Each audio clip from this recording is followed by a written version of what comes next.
All right, common problem, but we're going to get to the bottom of this one. Okay, so let me read it. I asked to peek in on my son's classroom before an IEP meeting just to see what he was doing. See the classroom just to peek, and was told no because of privacy of the other students. That they would first have to move the other students to another classroom. Also, the word HIPPA was thrown in there randomly. I let it go, but didn't understand and feel it's a big red flag. HIPAA, I'm not asking for health info, but are there other privacy laws pertaining to other students in a classroom? I have observed him in the classroom before, years ago, and it was okay then. Thanks in advance for your help with my question. Now, I can tell you that HIPAA would not apply to the public schools at all. And once again, that's records. And, people walk around hospitals. People see patients in rooms. If you have ever been, sometimes patients are sharing rooms in a hospital. It's the same sort of idea. As long as you're not handing out people's personal, medical information, then some of the exaggerated way that people look at things like these protective privacy rights laws like HIPAA, or on the school site FERPA, it's extreme and it's insane, but it's being done as a mechanism to keep parents from having access to a class and for the school being transparent. All right. And so the red flags, you see the red flags, didn't set right with you. And that's because when a school starts citing ignorantly things like HIPAA or FERPA, HIPAA doesn't apply, but somehow it came out of somebody's mouth, or even the nonsense of we have to move the children over to a different classroom. Why? Why? And you were correct. You were able to observe years before. And what changed suddenly? Nothing changed.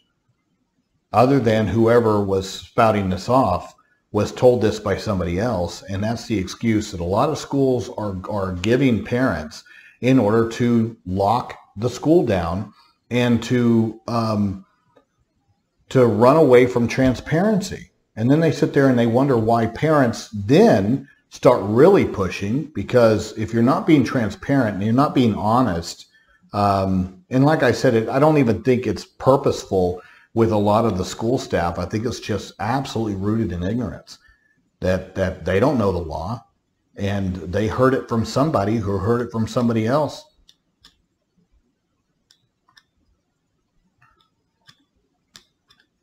It's like a REO Speedwagon song, Heard it from a friend who heard it from a friend. It just, you don't know where this stuff comes from. But I can tell you, it is such a common excuse. Well, FERPA, oh, we have to move the kids. Oh, you can't look in there. And it's just not accurate.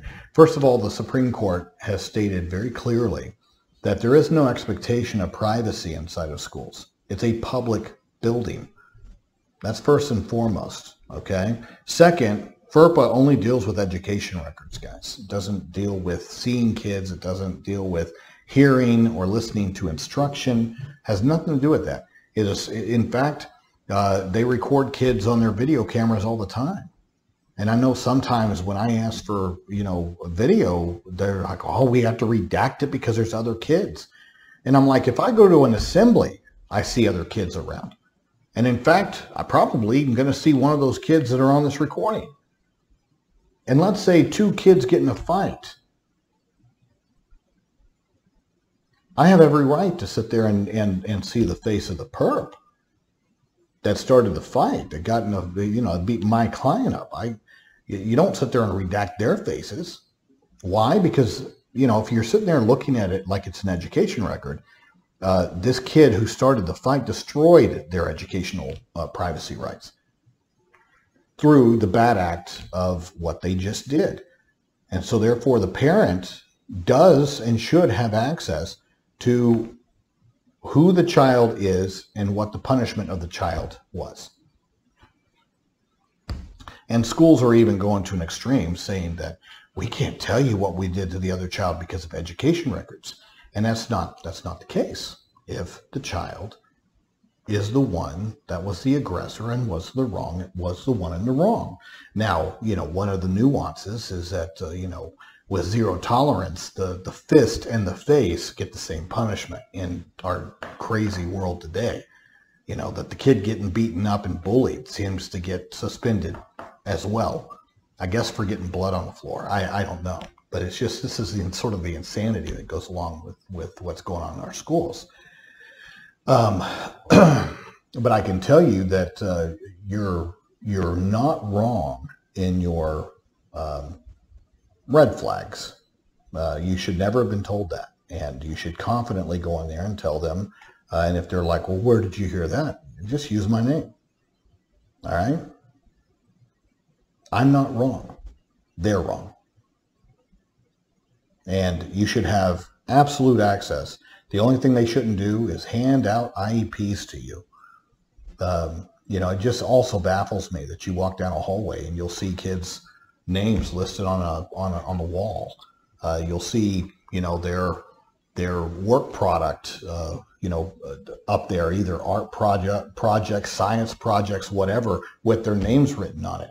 All those technically are personally identifiable to that child, and they're technically part of the child's education record. But yet they're up all over the school for everybody else to see. And just because a teacher works within the system doesn't mean that they automatically have a right to every child's education records, or that the things that are personally identifiable to them. They don't. But yet this stuff's all over the place. So do you see how hypocritical it is? And also, it's just an egregious reading of HIPPA, which I highly doubt any of these people have actually read. Okay? Hope that helped.